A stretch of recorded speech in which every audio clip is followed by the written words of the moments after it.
Hey everybody, as you know, debut novels are some of my favorite reads every year, and I cannot wait to share them with you. So this video is all about debut novels that came out in the first half of 2020 that I think should be on your TBR. So let's get started.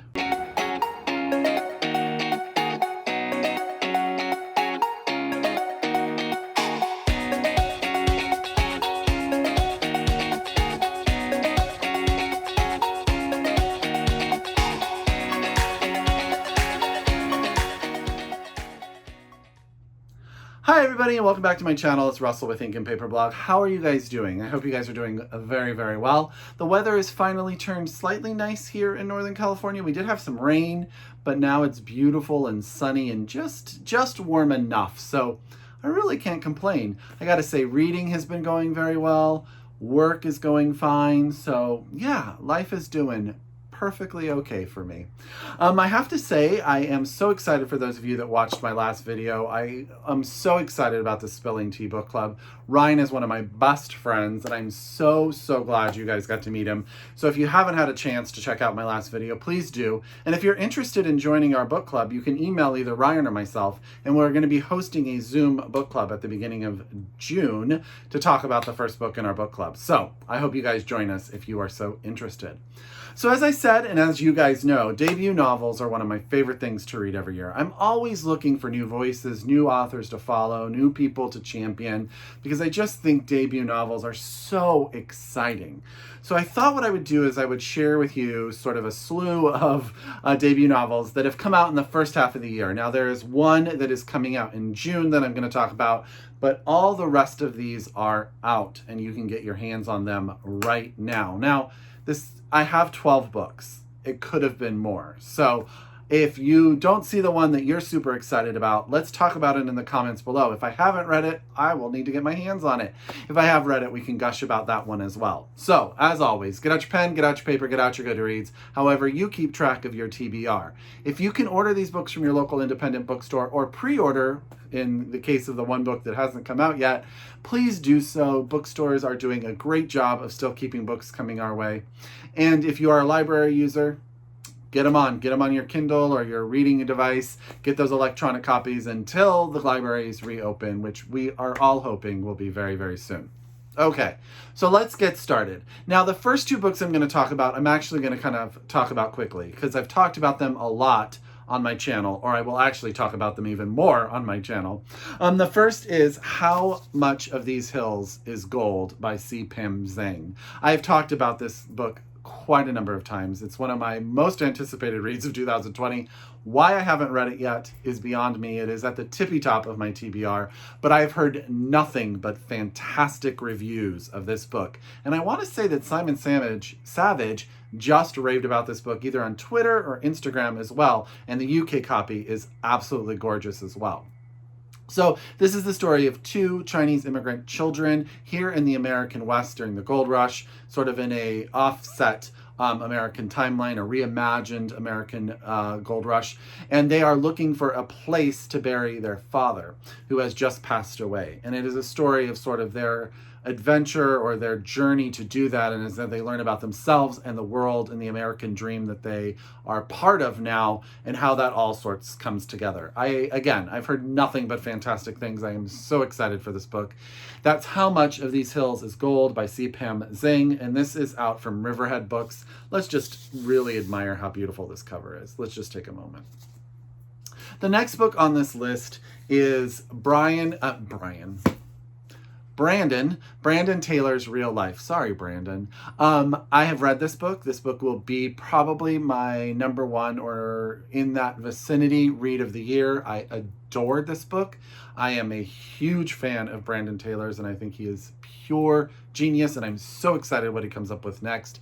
Real Life is the story of Wallace, who is a Black queer man in the Midwest going through a PhD postdoc program, and he is getting his PhD, I want to say, in microbiology, and it's about the events that occur to him over an entire weekend and how they sort of talk about race and gender and sexuality within our current construct, our current society, from many different angles. And he points out so many interesting things and causes you to think and want to have conversations about a lot of really powerful topics. His writing is piercing. It's, he's not a flowery writer, but he has such a way with words that he will take you away. I said I wasn't going to talk about this book ad nauseum. I'm just saying it's one of my favorite books, probably of all time. I'm asking that you read it. It's a debut novel, and that's Real Life by Brandon Taylor. And this is also out from Riverhead Books. So Riverhead, killing it for me. Now, this whole next stack that I'm going to talk about, I have read all of these. They're all so good. The first is just a tiny little novella called The Empress of Salt and Fortune. I'm going to hold her name up there because I apologize. I don't know how to make that sound. Ms. Vo, this is from Tor. This is the story of an empress who is like the sole survivor of her clan, and she is married off to the emperor in order to sort of make a peace project. And once she has her only son, she is then banished. And this is the story of what she decides to do in that banishment, and don't walk away from an empress scorned. That is all I will say. It is a short little book, but it is a powerful little punch. It is fun. It is exciting. The world is cool. Highly recommend The Empress of Salt and Fortune. And this is out from Tor right now. And look at that cover. It's just gorgeous. Okay. The next book is, this one sort of just has a soft spot in my heart because I love any book that is a debut novel by a librarian, and that is These Ghosts Are Family by Maisy Card. I have actually talked about this book a number of times on my channel as well, and this is out from Simon & Schuster. Basically, how I summarize this book, this is the story of a group of women, Jamaican women, and how their life is transfixed by the decision of one Jamaican man. At the start of the book, we learn that this older man is about to pass, and at one point he had faked his death. And that had affected his original family in Jamaica, but he just disappears from them, and then he starts a new life in America, well, in London, and then winds up in America. And it's about all of these different women, from his daughters to his granddaughters to the wife he left in Jamaica, and how all of their lives are affected by his decision and what they do with their lives as well. I found it powerful. I found it interesting. I found it moving. I will say the last chapter goes a little bit, I want to say like Jamaican folklore on you. So it leaves a lot of discussion. How does it sort of fit into the overall narrative? How is it really just maybe a different way to look at the story that we've already been told? I think it's brilliant. I cannot wait to see what Maisy Card does next. And that is These Ghosts Are Family, out from Simon & Schuster. I just got this. I ordered this from East Bay Booksellers, and it just came in the mail, and I'm so excited to put it on my shelf so I can tell everybody about it. A book that was supposed to come out with January and then got postponed to March, and a book that will not be for everybody. But if this is something that you can read, I highly recommend this book because it was so very good. And that is My Dark Vanessa by Kate Elizabeth Russell, out from Morrow Publishing. William Morrow. Russell, what is going on with you today? Excuse me. William Morrow Publishing. My Dark Vanessa is the story of Vanessa and her life as it is affected by a relationship she had with her teacher when she was 15 years old. Now, at the start of the book, she's an adult, and she is dealing with the fact that the teacher has been accused by other girls of sexual misconduct. And she's really evaluating for herself what her relationship with that same man was. And this book does better than any book I have read about a situation like this, of getting into the complicated, messy mind of Vanessa. There's so much to unpack there. Vanessa is so real to me, and there are times you're frustrated with her. There's times that you wish you could help her. There's times where you just want to go, come on, do something. And she doesn't always do what you want, but she never does anything that you don't believe as realistic.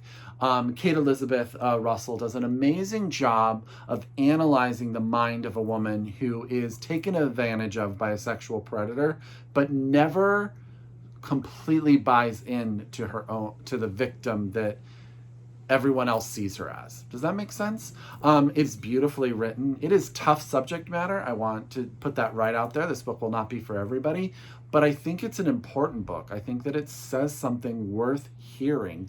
And I loved it. I thought it was freaking brilliant. I flew through it. So that's My Dark Vanessa by Kate Elizabeth Russell, out from William Morrow, and it is out now. Okay.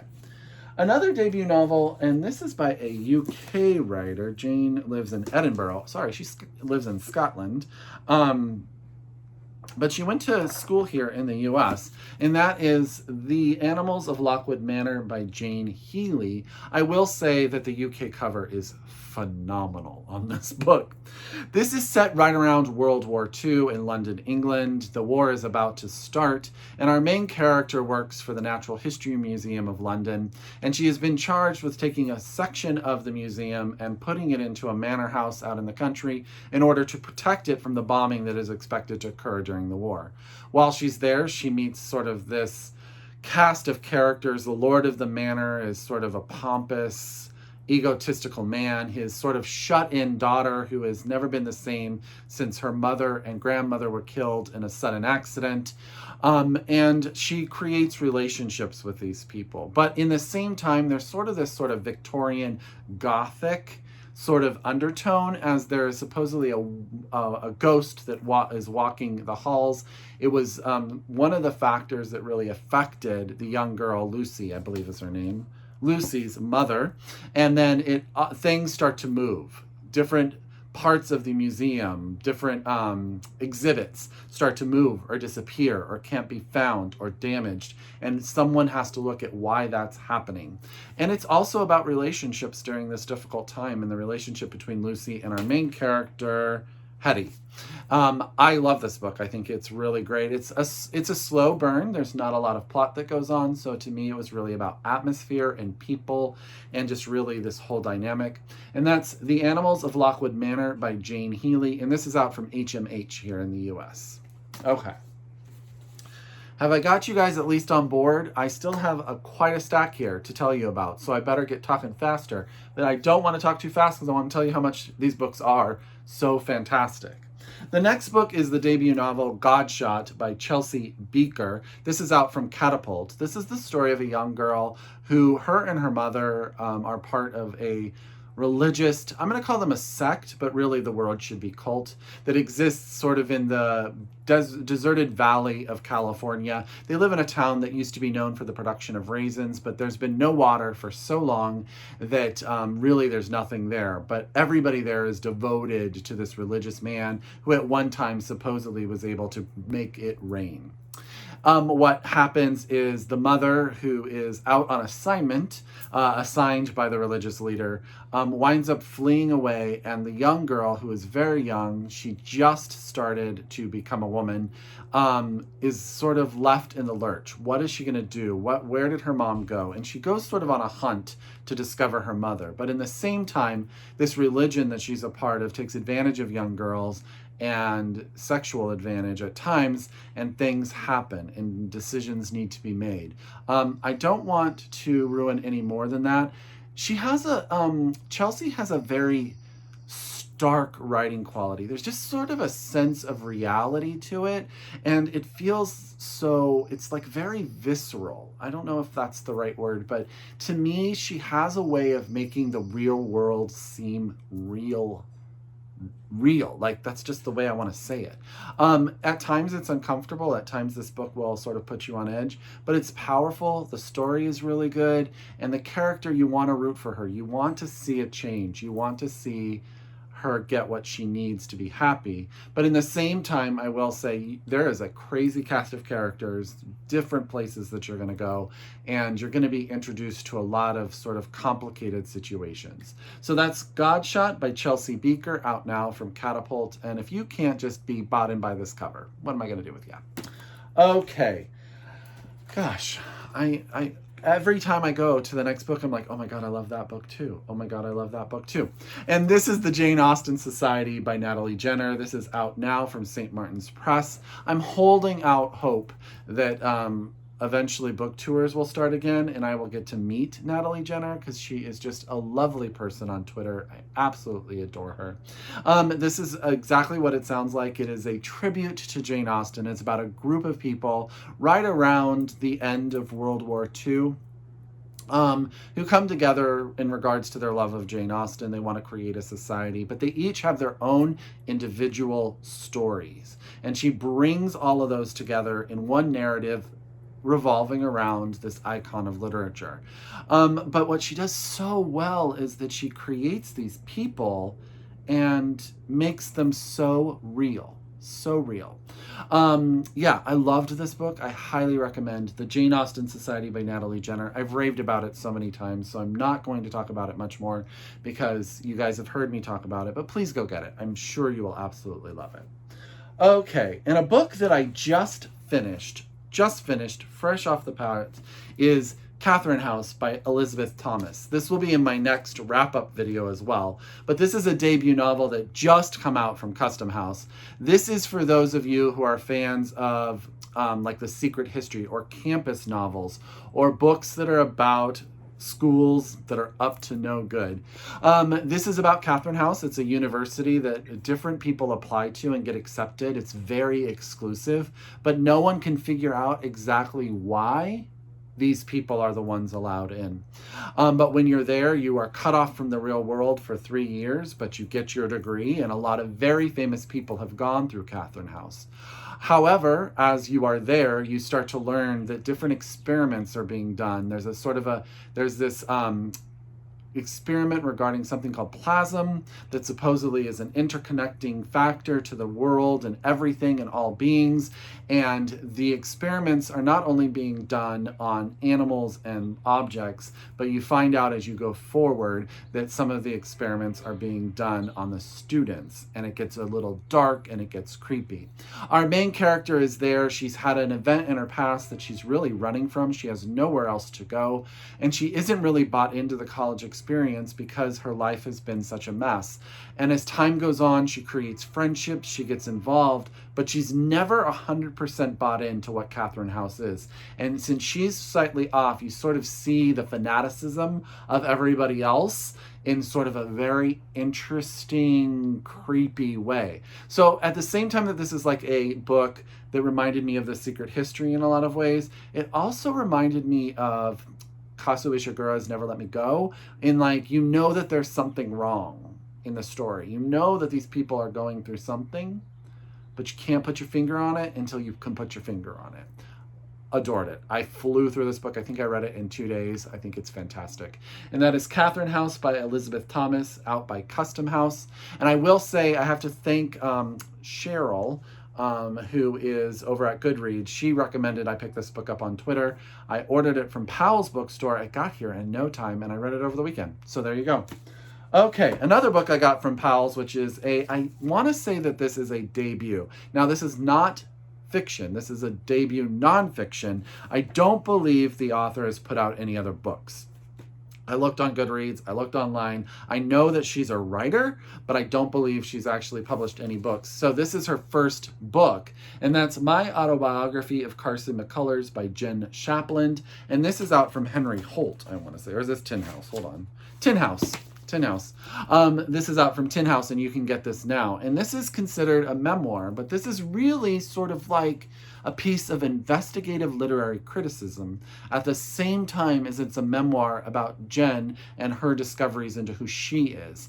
I'm going to read it to you just because I want to capture sort of it. Whenever I'm talking about nonfiction, I don't want to misspeak because it's all real, right?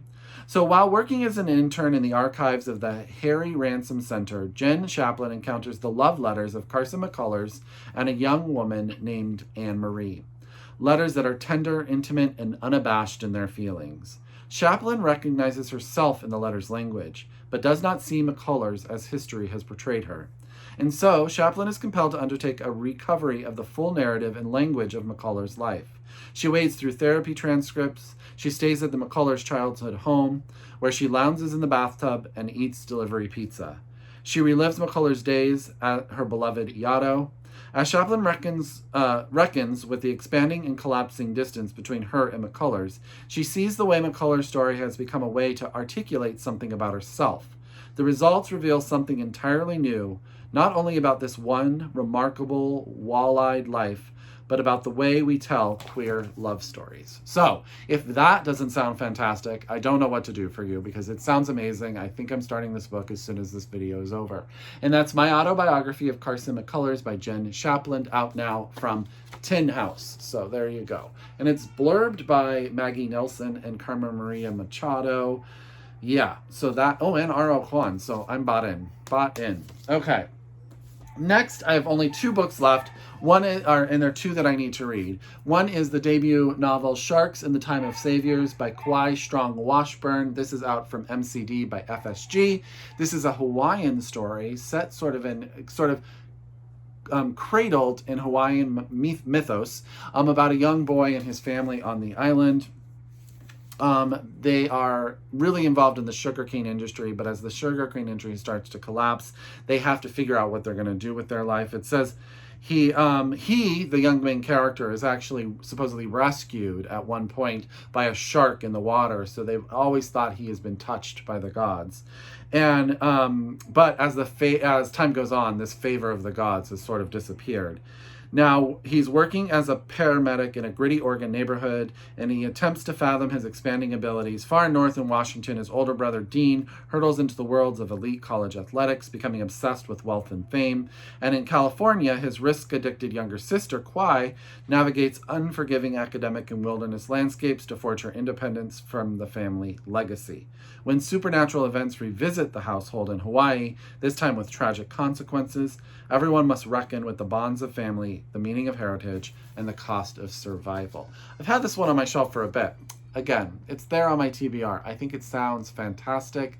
I think I want to do the audiobook because I want help with any of the Hawaiian words, because you know me, I'm not great at pronouncing. I taught myself how to read, and I read phonetically, and I struggle with anything that doesn't read exactly phonetically, even simple words.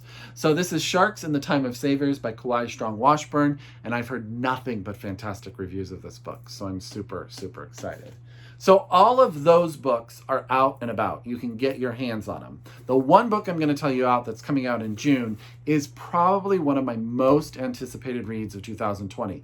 And everyone I trust, from Jacqueline at 6 Minutes to Me, to Kendra at The Reading Women, have raved about this book, and that is A Burning. And this is by Megha Majumdar, and I'm so sorry. I tried to Google how to say this and then try to remember, and I'm so bad. And I just talked about how I have issues with things, with names and stuff, so I'm so sorry. But this comes out from Knopf in June, and I have heard nothing but rave reviews of this book.